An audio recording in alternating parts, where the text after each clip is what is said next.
Quick announcement before we jump into the episode.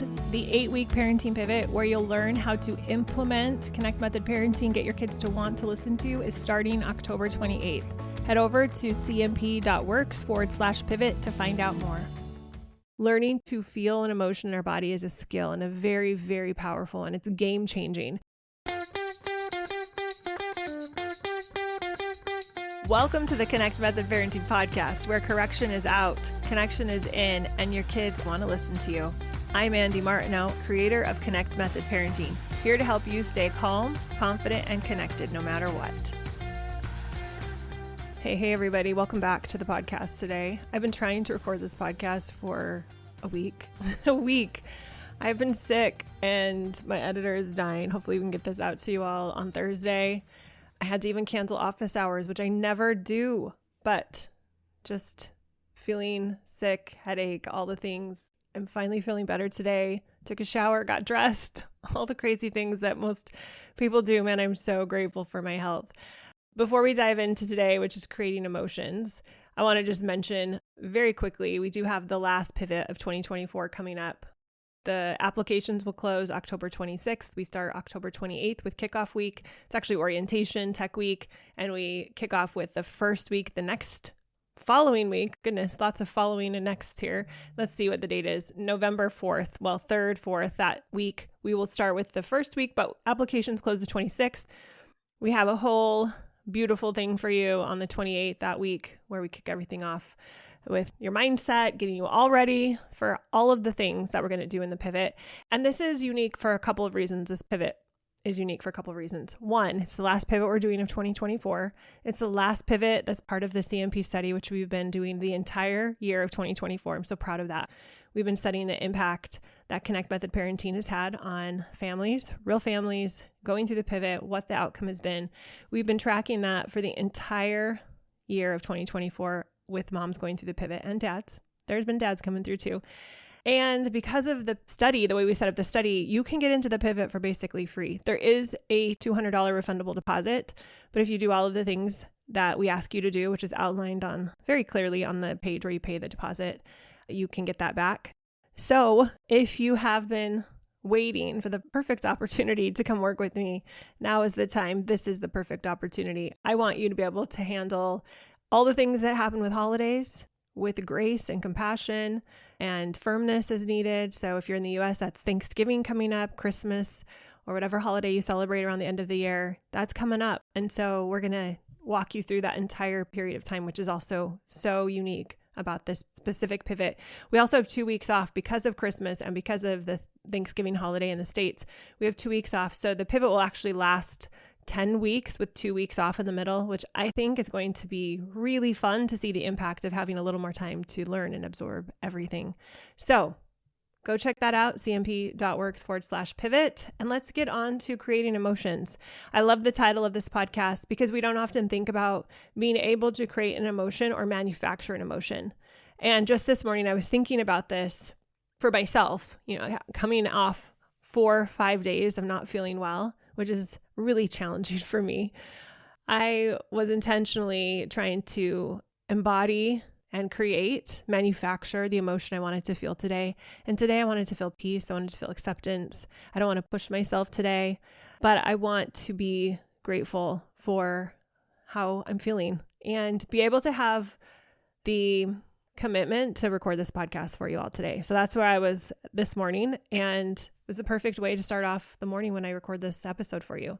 I was recently talking with a mom inside of League, and she was telling me, it was during office hours, she was telling me how she wasn't feeling very motivated to do anything. She was kind of down and feeling frustrated and uninspired, just wanting to scroll or watch Office or Gilmore Girls. I get it. Been there, done that. Which I want to stop for a minute before I go on and say this episode isn't about forcing yourself to feel an emotion or replace a negative emotion with a positive emotion in the moment. It's not. It's about exploring the idea that we do have the ability to manufacture or create emotions on demand if we want to, if we are ready to in the moment, if we have the capacity, if we've learned the skill to do it. And there is nothing wrong with negative emotions. But if we want to create an emotion, we can do that. We can work and practice and go through a process to do that. And isn't it great to know that if you need an emotion, if you need excitement or motivation or inspiration, then you can create it. Whatever it is in your life you want, you can create it with the thoughts that you are thinking over and over again. And so that's what I want to talk about today. So it's not about overriding negative. It's about understanding how to create what we want on purpose when we feel ready to, okay? There's a couple of things you have to understand before you can learn how to create an emotion. You have to understand that we're not supposed to feel happy all of the time. That's a big misnomer. Don't get the idea that we're supposed to be happy all the time. We want negative emotions. They're supposed to be there. It's the way the world works. And so when we get the idea that we're entitled to feel pure bliss all of the time, it can be very tricky and you won't be able to create an emotion on demand. Second, you are supposed to experience, meaning feel all the emotions. I have not met one human who only feels positive emotions and has never experienced a negative emotion. So I believe there's a reason for that. We get to experience all the emotions. It's part of this life we're all living on earth. Third, we are putting the meaning on the emotions with our thoughts. A lot of times this is subconscious, which is not something we're intentionally doing. But regardless, either intentionally or unintentionally, conscious or subconscious, there is a thought, a filter, a perception, a story, whatever you want to call it, that creates meaning for the emotion that we're having. And your brain is going to think many, many, many thoughts throughout your life. If you can start adjusting to the idea that these are thoughts, they're neutral, they're just thoughts, and they can create positive or negative emotions, and we get to get curious and observe them, you're going to be in such a better position to create emotions on demand. Fourth, we need the contrast. Yes, we do. We absolutely need to feel the negative emotion so we can appreciate the positive emotion. Me feeling sick for the last 4 days has made me so much more appreciative today that I could get up and actually record this podcast for you. But it's interesting because I haven't felt sick this year much. I can't even remember another time I've been sick. It's been amazing. And I was kind of taking it for granted. I'm not saying I wished myself to get sick, not at all, but it is interesting how much more appreciative I am for health now that I had a couple of days where I wasn't feeling great. So the contrast is what makes emotions so great. So without negative emotions, we don't have positive emotions. Without emotions that are pleasant and feel good and move us towards positive action, we can't have any concept of the opposite and feel the difference. So we need both. We need contrast. Fifth, embracing negative emotions makes them less negative. I have spent, years, it feels like, resisting negative emotions, resisting and feeling really negative. And I've spent a lot of time over the last 15, 20 years learning how to embrace negative emotions fully, accept them, not resist them. And I don't get it perfect all of the time, but I do so much better than I used to. Most of the time I'm able to feel them. I'm able to get curious about them. It doesn't mean they instantly go away, but they do metabolize faster. And what I will say to all of you, this experience of embracing negative emotions makes them less negative. They're not as scary. I don't feel like they drive me. I get to jump into a steer, which is that tool we use inside of Leak all of the time, where I'm curious about the emotional experience I'm having instead of being inside of the drama of the emotional experience. So we want to embrace all of the emotions, but especially those negative emotions, embrace them because it's going to make your life so much less negative. I know that feels really strange to say it, but it really does. All right, so those are the 5 things you have to understand to be able to create any emotion. So begin the journey of understanding those if you're just hearing this for the first time. If you're well on your way, if you've been listening to me for a while, if you've been working with me for a while, you're probably somewhere in the process of understanding those. And it's okay. You don't have to be to the finish line yet. Thank goodness, because life is a process. But know that those are the things that are going to hold you back from creating an emotion. So if you're having trouble creating an emotion, it's probably because one of those 5 things is not believable to you. So now that we've reviewed the 5 basic understandings that we need to be leaning into to create an emotion, let's talk about the 2 rules that are going to set you up for success for creating an emotion on demand. One is you can't create an emotion without accepting all the emotions. So you can't create an emotion from fear. And a lot of us try to do this. We try to create a positive emotion by resisting a negative one. And you can't do that. You can't push yourself or resist a negative emotion so much that it turns into peace. For example, you can't resist humiliation enough so that it suddenly turns into peace. It doesn't transmute. It doesn't change that way. Think about it. When you resist an emotion, you're tensing up, you're staying on guard, you're pushing against it. That's the opposite of peace. You're activating your nervous system. Your prefrontal cortex is shutting down. You're going into fight or flight. You're not going to be able to create anything. You're just going to go into protection mode. Instead, when you allow yourself to fully feel an emotion, you let yourself move through it. It metabolizes through your body. You're going to be able to create a different emotion because you've made peace with the one you're feeling. And number 2, we have to be aware of our emotions, meaning we have to feel our emotions. We need to understand what we're feeling and stay connected to the emotions. Now, it's not as simple as it sounds. Many of us don't actually know how to feel our emotions or how to sit with them, but we're experts at avoiding, resisting, reacting.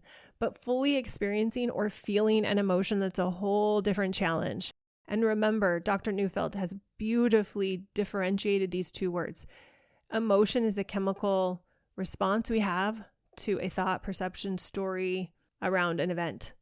Feeling is the conscious awareness, the welcoming in, the allowing it to be there, the not resisting, the accepting, noticing where it is in our body, all of that. That's the feeling part. And a lot of us are underdeveloped in our capacity to feel. We've got to amp that up. That's my challenge to you. Amp up the feeling. All right. Best way to do that, come into pivot. Just saying. Okay. So let's give an example of anger. I've talked to so many moms who will tell me, yeah, I felt anger. Keyword felt. I felt anger because I yelled. I was feeling angry when I yelled. I was feeling angry when I gave the kids a consequence. I was feeling angry when I got upset. Nope. That's actually a reaction to the emotion, not the experience of it. It's not feeling. Instead of just feeling the anger as a sensation in your body, you're acting it out. That's what we call the reaction phase. When emotions come up, we have a few options. We can avoid, we can react, or we can simply feel them without resistance. Learning to feel an emotion in our body is a skill and a very, very powerful, and it's game changing. And when we master this, we gain a sense of freedom because we stop fearing our emotions, because the worst that can happen is feeling an emotion, feeling humiliation, feeling frustration, feeling resentment, feeling defied. And when that's the worst thing that can happen, it's incredibly liberating. It's just a chemical reaction happening in our body in response to a thought we're having that's filtering and making meaning around the situation that's before us. So our child's throwing a fit. We have a thought that shouldn't be happening. We get frustrated. We have a chemical reaction. And instead of avoiding or reacting to it by yelling, we can just feel it. Then our prefrontal cortex stays on. We don't get activated. We show up as the connected parent we want to be. This is one of the most important parts of Connect Method parenting. And once you've really got that down, when you become the master of creating emotions, because you are really recognizing that the reason I'm feeling humiliation right now, or the reason I'm feeling irritated right now, or the reason I'm feeling angry at the kids right now is because of what I'm thinking. When you realize that, there is power. There is power in that, because then you're willing to experience it and be true to who you want to be instead of feel out of control because you react to the emotion. I also believe that once we do this, once we feel the emotion, then we can create a new emotion. And this is what we are getting at with a lot of the work when we do daily peace inside of my programs, inside of League. That's the daily work of understanding our own behavior, understanding our nervous system, understanding our emotional temperature, understanding our triggers, so that we can start to leave more room for ourselves and for our kids in all the different reactions that happen, all the different scenarios that happen. So I want to take you through an exercise. Picture steer in your mind. Now, if you are new to me, this is the first episode you've listened to, or you're still getting used to some of the terms I use here on the podcast, and you're not in League, go back to the first 3 episodes of the podcast. I walk you through, I think it might be an episode, it's in 1 or 2, I can't remember, where I walk you through the 3 CMP strategies. And one of those episodes, I walk you through what a STEER is. STEER is an acronym. It stands for, S stands for situation, T stands for thought, E is for emotion, A is for action, R is for results.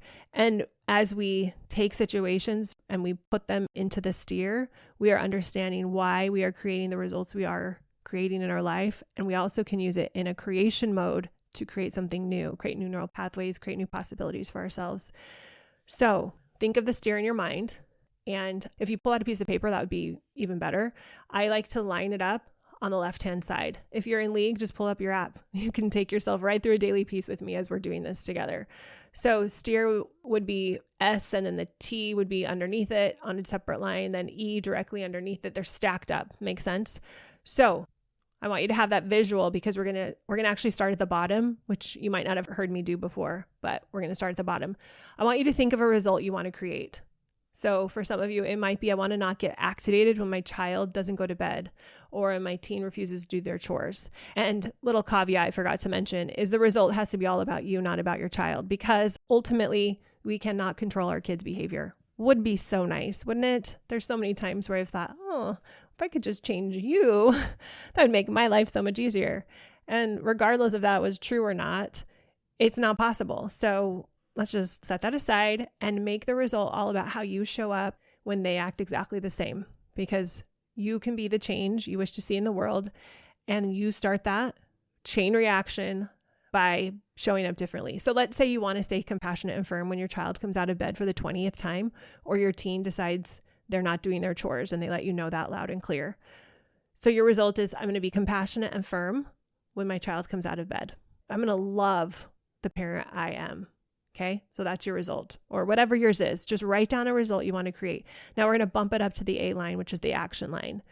On the A line or the action line, you're going to have to write down all of the things that you would have to do to get yourself to a place where you could actually stay compassionate and firm when your child comes out of bed for the 20th time, or your teen refuses to do their chores. So what are all of the things that you would have to do? All of the things. I'm going to brainstorm with you. With this hypothetical scenario, you come up with your own though. We're going to do a little action brainstorm. So one of the things that came to mind right away when I was coming up with this hypothetical situation to share with you all on the podcast was I would have to increase my emotional capacity to have the ability to show up differently. So how would I do that? How would I increase my emotional capacity so I don't just get triggered and go into automatic pilot mode, which is fight or flight? And for me, it's, yelling, making the kids wrong. That's what I would do. Blaming them for how I was feeling, not taking ownership. I'd have to increase my emotional capacity to not go into that place. So another question I had as I was thinking about this was, I'm also going to have to increase my ability to create unconditional love. Now, I just did an episode, I can't remember if it was 1 or 2 ago, but go listen to that if you haven't. Increasing your capacity for unconditional love. It's so vital for us as parents to not just unconditionally love our kids deep down, but to feel unconditional love in the moment when things are the worst. That's what I would want to aim for. That would be one of the things that my action list would want to get out for me.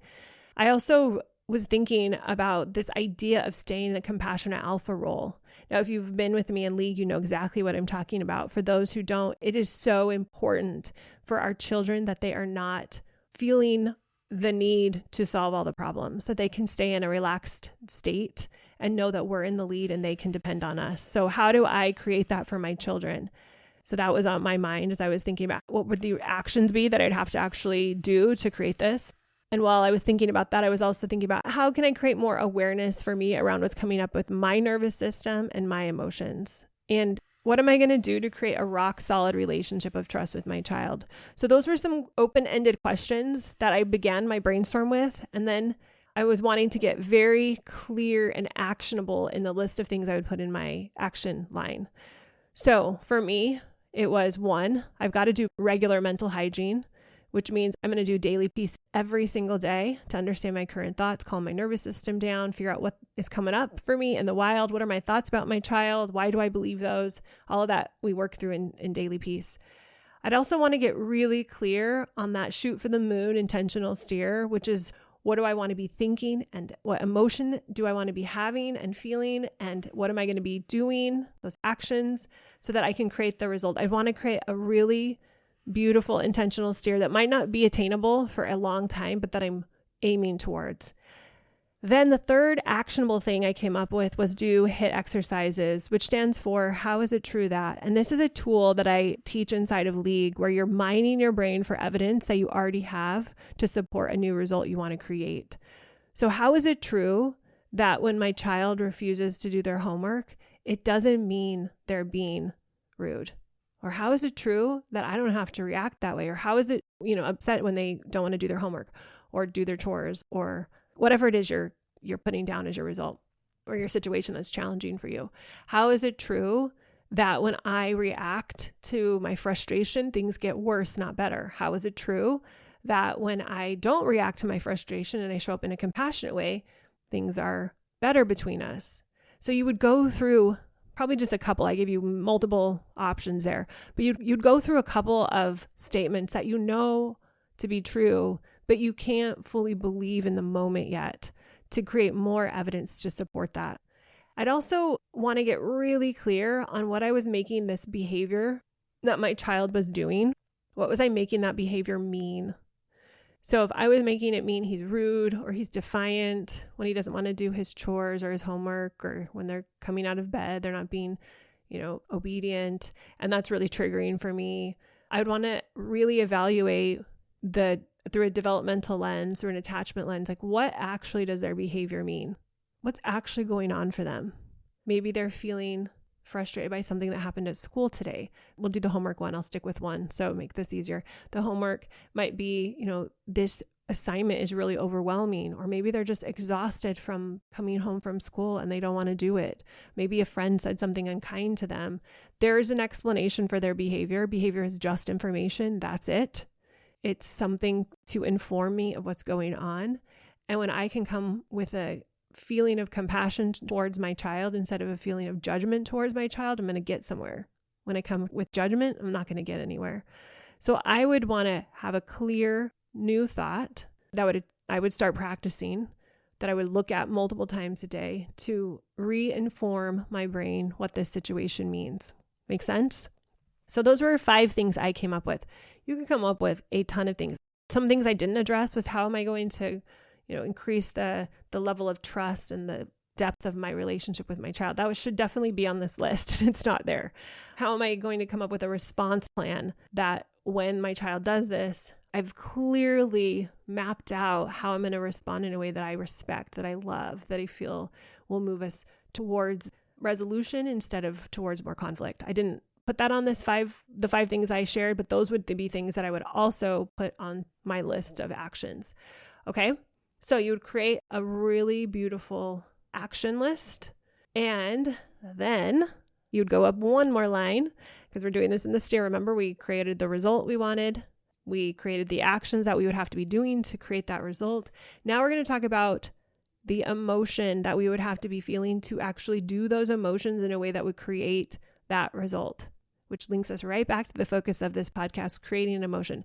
You are either going to create an emotion that drives you to take actions to show up that way, or you're going to create an emotion that drives you to not take actions that way. So if I was creating an emotion of frustration in my body, even if I was doing those 5 or so things that I just outlined, they wouldn't be effective. But if it was coming from an emotion of commitment or confidence or compassion, I'm a lot more likely to have those actions take root and get me to the result I want.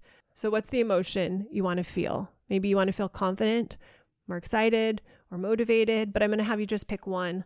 You can only put one emotion per steer at a time, because that allows you to understand your brain better if we constrain.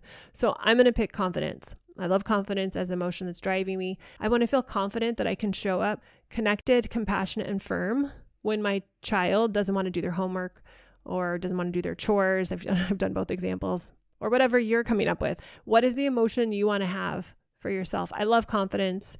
I love feeling more capable. I love feeling committed. Those are some of my favorite. I love feeling curious. When I'm first taking a stab at creating a new way of being, those are some of my favorite go-tos. So we're thinking about this hypothetically. So if you go out and take the action that you need to take in order to show up with compassion and firmness when your child has off-track behavior, and you're doing it, it's all motivated by this emotion of confidence. In my mind, as I look through that is much more likely to create the result I want to create. Now, what do you need to believe in order to create confidence? We're going up one more line in the steer, so we're at the T, or the thought line. Now, many of you want to pick one thought and expect that one thought to create ongoing confidence. And there's a challenge with that, and I'm going to tell you why. Thoughts do create our emotions, right? And that's really important to remember. And if this is all sounding very confusing to you, I want to recommend you go listen to all my other episodes on emotions, because we're getting a little bit more into the complexity of things today, a little deeper today. But for those who have been with me for a long time, this should be making pretty good sense. All right. So when you think about a thought, I can do this, and you really believe it, or you think the thought, I can figure this out. I know that I can take action until I get the result I want. I believe in myself. I know that I'm capable. If they can do it, I can do it. I have the wisdom for this. I have the desire inside of me. I know that there is a need out there for me to act this way towards my child. I'm willing to figure this out. I'm not going to stop until I show up as the mom who I want to show up as. Now, if you believed all of those thoughts, and those were a bunch, I just did a big dump on you. Those are a lot of great thoughts that if you believed fully, you would feel so confident in yourself. You're going to feel much more able to take action, and that confidence will propel you to take more action. But, and here's the but if you're living with the emotion of doubt at all, if you recognize that you're feeling a little doubt, as I was saying all those statements, you're not quite believing them all, then you're going to have to collect constantly evidence to support these new ideas, to prove to yourself that you are capable of showing up compassionately and firmly. This is what we do with the HIT exercise. So you're going to have to bolster your thinking with evidence, which is more thinking. So you might say, hey, well, I've been compassionate with my kids a lot of times. It's just hard at night, but I definitely have the capacity to do it other times. Or I have a lot of emotional capacity to not get triggered when something's really challenging for me at work. Or there are situations for me that I feel really compassionate and firm about, having a challenging conversation with a friend or a mother. That might be hard for one of my associates, but for me, I got it. So I do have the capacity to show up that way in other situations. You could also think thoughts like, I can see other people are showing up this way with their kids. So if it's possible for them, it could be possible for me. Or a thought like, I'm capable of learning what I need to know so that I can show up this way. All of the sudden, when we do this HIT exercise, how is it true that I do have evidence for this in my brain? We have a rampage of thoughts that we can constantly be practicing and thinking that will help generate that confidence for us. And if we're willing to practice thinking, confidence producing thoughts, we will consistently create our own confidence. It's really as simple as that. I know it sounds hard, but really it's practicing consistently. Like going to the gym, it's kind of hard. We have to get ourselves there. It might be uncomfortable while we're there, but it's simply getting ourselves there and doing the work. So that's the same thing. So the first thing you must do is find thoughts that you truly believe. You truly believe that you're capable. You truly believe that if you continue to take action, you can get this result. You truly believe that you have the intelligence to do what you need to do in order to get this compassion inside of you, even when your child is pushing up against all of the things, all of your buttons. You truly believe that you have what it takes to show up the way you want to with your kids. All of those things. You're going to find the ones you truly believe, and you're going to start practicing them. Now, don't jump to, I got this. This is not a problem. If you don't believe that, go into that rampage of HIT thinking. So to recap, this is a rampage of thinking what you really do believe in, and then practicing those thoughts over and over and over again. Think it, believe it, think it, believe it. Think of your brain as a very malleable superhighway of neural pathways. And remember that the brain's preference for what it thinks is based on what is easiest to think. So it's really good at thinking things that you've thought over and over again. So if it's really good at creating fears and doubts, what that means is it's really good at thinking thoughts that are doubtful and fearful. And so when you come in with a really powerful, I believe in myself thought, your brain is going to get confused and it's going to think, well, that's awkward and that's new. And I don't really want to believe that. I don't know if I can believe that. I haven't practiced believing that. So this is where the practice comes in. You need to consistently choose thoughts that build confidence if that's what you're trying to create for yourself. It's not just thinking positively. It's about actively seeking and gathering evidence in your life that shows you are capable.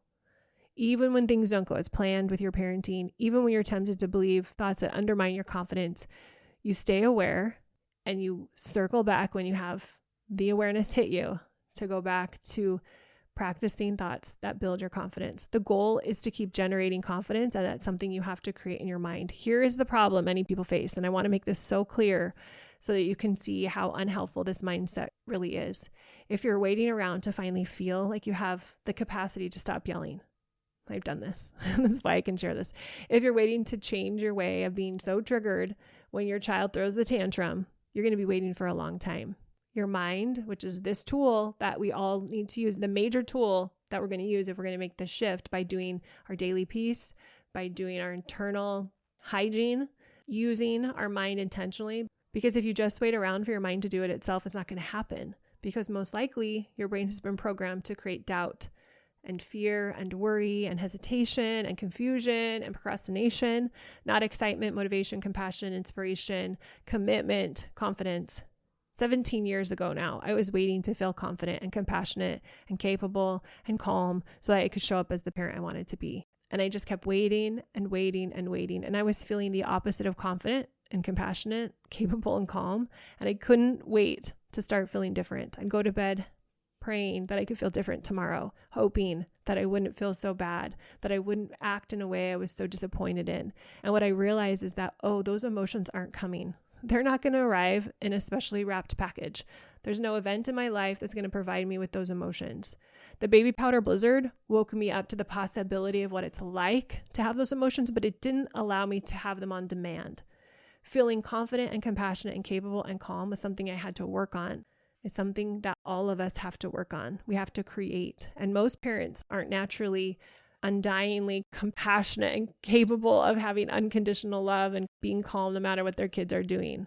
And the reason that they're not is because of the way that we're all thinking, consciously or subconsciously. And most people, we don't even know. We don't even know that those thoughts are choices and that unconsciously we're believing stuff that's preventing us from achieving greatness in our parenting and in our life.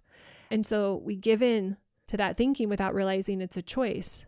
But why not stop that cycle? Why not you? Why don't you stop the cycle?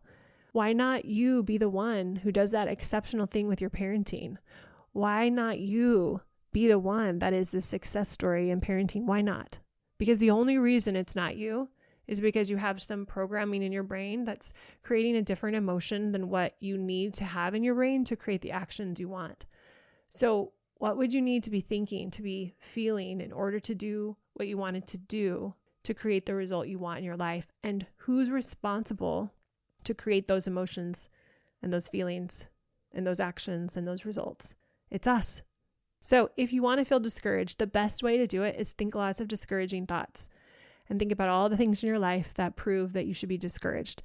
And if you want to feel motivated, you have to tell your brain to focus every thought on things that will create the emotion of motivation or capacity or confidence for you. You will create positive emotions by thinking positive thoughts that you choose to believe on purpose. Now, if I tell you the most important, the most powerful, the most amazing tool you have is your brain, and if you aren't willing to spend at least 15 solid minutes looking at it and accepting what it's doing and creating new thoughts for it to think on purpose, then you can't possibly expect to create the life you want. In League, I know sometimes you guys get all frustrated with me, but I ask every parent to spend 15 minutes a day doing what we call daily peace, because I know that the impact of them doing that every day is life-changing. It's inevitable. Daily peace is an incredibly effective tool to look at your brain so that you can create what you want. And that is as simple as it gets. You have to feed your brain thoughts that will produce the feelings you want. You have to think deliberately and on purpose to create the emotions that you want. But don't forget that those emotions are available to you. Now, in the heat of the moment, our nervous system might take over and they might not be available to us in the moment. But if we do the work every day, if we are doing our daily hygiene, if we're evaluating situations that didn't go well, and we're anticipating ones that are problematic for us, and we're practicing new ways of being and new ways of feeling and creating new emotions, we will be able to create a new way of being with our kids. So if you tell me, well, I'm just not feeling confident or patient or compassionate today, I'll probably ask you why. Can you see the thoughts that are leading you away from those emotions? And then I might ask you, why do you think you're choosing not to feel confident or patient or compassionate today? And you may say, well, I just don't. And I'll say, it's because of what you're thinking. Have you looked at your thinking? Not to beat yourself up. Be curious and compassionate with yourself, but just inspect it. Because I say this in the most loving way. We really have to navigate this at our own pace when we're ready. We can't rush the nervous system into feeling something it doesn't feel ready to feel or feel safe to feel. You don't have to think different thoughts. We might not even be ready to think different thoughts. I know for me, sometimes I've wanted to think something different, but it's taken me some time to go from wanting to being able to do it. And that's okay. Sometimes we're not capable to think different thoughts in the moment. No problem. But when we're ready, I want you to know that the practice of creating emotions is going to be waiting for you. I think it's the best and worst news ever that we can create our emotions in our mind. Worst because there was a time in my life, and still sometimes I want to believe that how I'm thinking is because of things outside of my control. I want to blame somebody. Sometimes it just feels like that would be nice to blame somebody else or something else. But it's also the best because I also love knowing that ultimately I can influence and have power over how I'm feeling. And that's really freeing, even if it's messy and not easy sometimes for me to feel the way I want to feel when my house is messy or my teenagers are giving me a little bit of an attitude and I can feel a little trigger coming up. Even in those moments, knowing that there is a path to create a different emotional experience around the identical situation, and knowing that even in this moment, if I can't access it, it's okay. Just knowing that I don't have to wait until my child changes to feel a different way is the best news ever. And so if I find myself looping into an emotional pattern that I don't like, knowing that when I'm ready, I can interrupt that and create something different so that eventually I can be free of this trigger, best news ever. I can create the emotion on purpose, best news ever. And I promise, and I hope you'll promise to never beat yourself up over what you're thinking or feeling. Just know it's possible to create your emotions when you're ready. So when you're ready, you could ask yourself, how do I want to change my attitude? Which means change my emotions about this situation. If you're constantly looking at your life and saying negative thoughts, that's creating negative emotion. The reason why you don't love your life, the reason why you aren't enjoying being a parent, let's say, is because of the thoughts that we're choosing to think. So if you want to create compassion instead of judgment towards your child or yourself, the best way to do that is to create a thought that you believe that produces compassion. Now, some of you will say that's so daunting. I can't even get enough energy to write down my thoughts. And that's fine. Totally fine. No problem. Just know that the reason you don't feel better, the reason you aren't taking the action you want to, is because the work of creating the emotions for yourself isn't happening yet. And that's okay. Sometimes it takes time. But know that it's possible, which I think is the best news ever when you're ready. Now, the last part of this, what I want to share with you all, is that most of us know the emotions we want to feel. We want to feel approved, appreciated, loved, valued. And so what we do is delegate the creation of those emotions to people around us. Let's say we want our partners to make us feel appreciated, our friends to make us feel appreciated, our children to make us feel appreciated. We delegate those jobs out to people that are notoriously very poor at producing the emotion for ourselves. They don't follow our rules, they don't follow our manuals, they don't do what we want them to do. And so we don't create the emotion that we want to feel. And we attribute the lack of emotion to those people, which of course perpetuates this idea that we can't create emotion for ourselves. So if you want to feel loved and appreciated on your birthday, create love and appreciation on your birthday. And my good friend Jennifer threw herself a birthday party a few months ago. And she told me this. She said, I'm throwing my birthday party because it's part of my overall plan to enjoy the time I have with the people I love and to celebrate everything. The whole party was about everyone she was inviting. She decided how she wanted to feel on her birthday and she made it happen. It was so inspiring. It's exactly what we're talking about today. We get to create whatever emotional experience we want and not waiting for someone else to behave in a certain way in order to have us feel a certain way is empowering. So don't wait for other people to take you to a wonderful place or buy you a wonderful gift or have wonderful behavior, have your kids stop having that off-track behavior so that you can feel the emotion you want to feel. Create it on purpose, regardless of what other people are doing. One of the things people will say to me when I talk about stuff like this is that they just don't want to have to do all of the things all of the time. They want someone else to do it for them. And I always say, why? Of all the people in the world that could help you feel loved, you're the best one to do it. You know exactly what you want. You know exactly what you need. You know exactly how to give it to yourself. And yet you deny that feeling for yourself. You deny creating it for yourself and wait for someone else who's typically not great at it. They've shown you that they're not great at it, but yet you wait for them to do it and then you feel disappointed again. So we're choosing disappointment over love without even realizing it, that we are the one ultimately creating the suffering. And then we get hurt or frustrated because our children or our partner or our parents don't follow our rules. They don't clean their room. They don't do their chores. They don't tell us thank you. And we create an emotional experience for us that we don't want. So listen, it's not their job to create that emotion for you. It's not their job ever to make us feel loved or appreciated or wonderful. And I'm not saying that there's anything wrong with expecting people to do things for us or have us feel those ways because of how they behave. I'm just saying that when they consistently don't do those things, we've set ourselves up to be really unhappy and to be really frustrated with them, which further puts us into a position of being more and more unhappy. Because when you're expressing and reacting to frustration and anger in your relationships, you decrease the connection that you're feeling with that person. And when you show up and you are full of appreciation, not only for yourself, but for the life you have and for the people around you, and you're not expecting them to do anything for you, it's very attractive. It's a wonderful place to be. And who better than you to create that for yourself? Wouldn't it be nice to know that you could feel appreciated all of the time? All of the time. So here's some of the ways we accidentally slip into trying to blame other people for how we're feeling. As parents, we might accidentally say, you guys are making me so mad because you're leaving messes everywhere. If you guys would stop fighting, I'd feel so much better. If you would just stay in your room when it's bedtime, I wouldn't get upset. If you would just do your homework instead of resisting it, you'd get it done so much faster and it wouldn't be so frustrating for me. Do you see it? What if instead you created the emotional experience you wanted and took 100% responsibility for your emotions and then showed up to love and guide and nurture your kids in a compassionate and, if needed, firm way? Wouldn't that be amazing? Yes, it would be absolutely amazing. It would feel amazing not only for you, but also for your kids. Okay? So what if when our kids are doing whatever they're doing, we ask ourselves, I wonder what's causing them to have this behavior? I wonder why they're struggling today. I wonder how I can help set them up for success. Then we are coming clean to the situation and we're coming out of service to help them.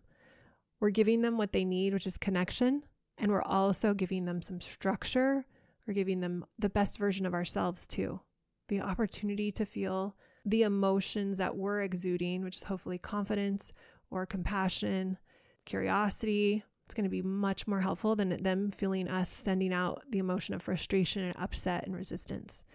My husband and I decided a while ago that we were going to do our best to own our stuff 100%, to take care of our own needs and just show up to love the other person, no strings attached. And you might think, well, that sets you up to be kind of selfish, right?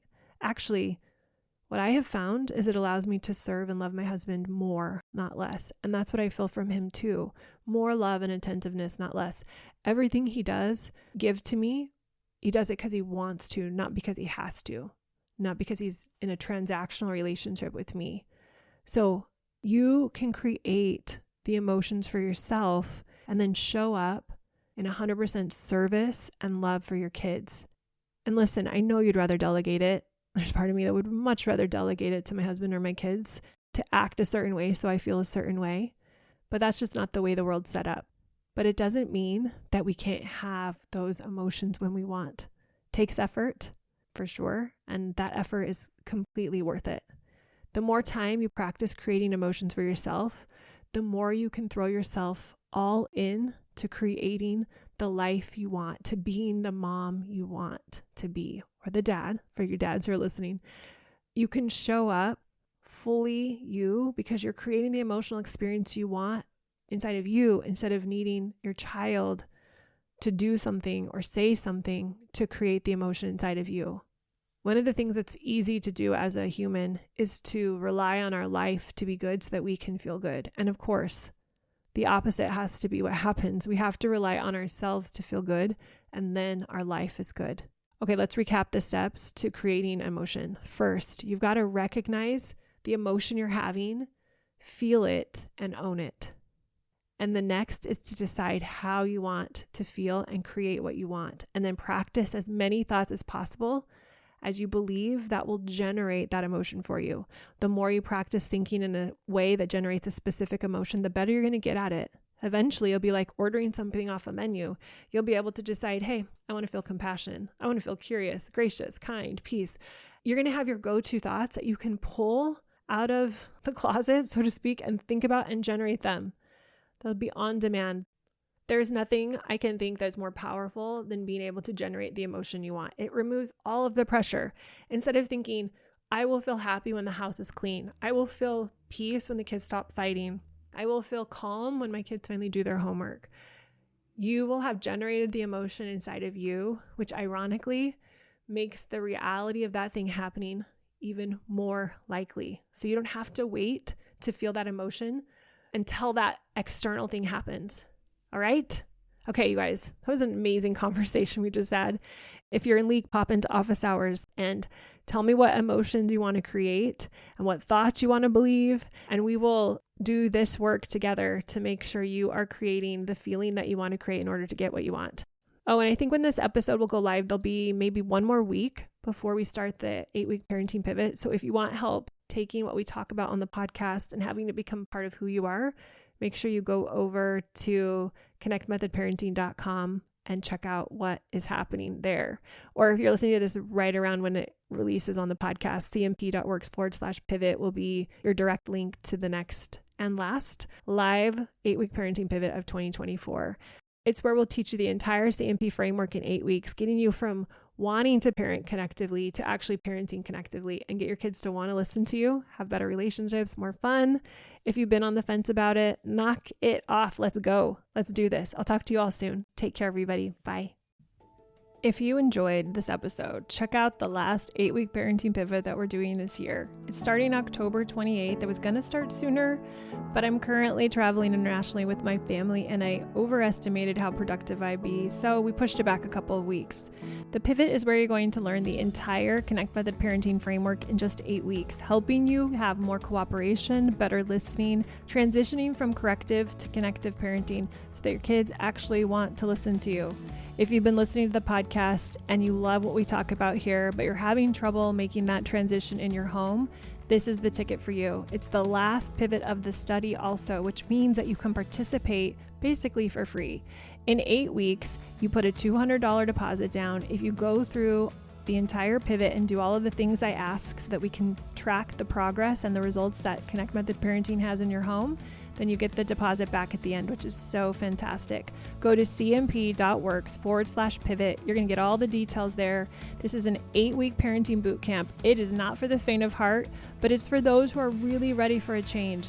If you want to figure out how to get your kids to want to listen to you, if you want to feel more confident in your parenting, you're going to want to come jump in the pivot. I'm going to show you step by step how you go from correction-based techniques to connection-based techniques. We're not going to use consequences, threats, timeouts, any of that anymore. We're going to replace it with a connection-based framework.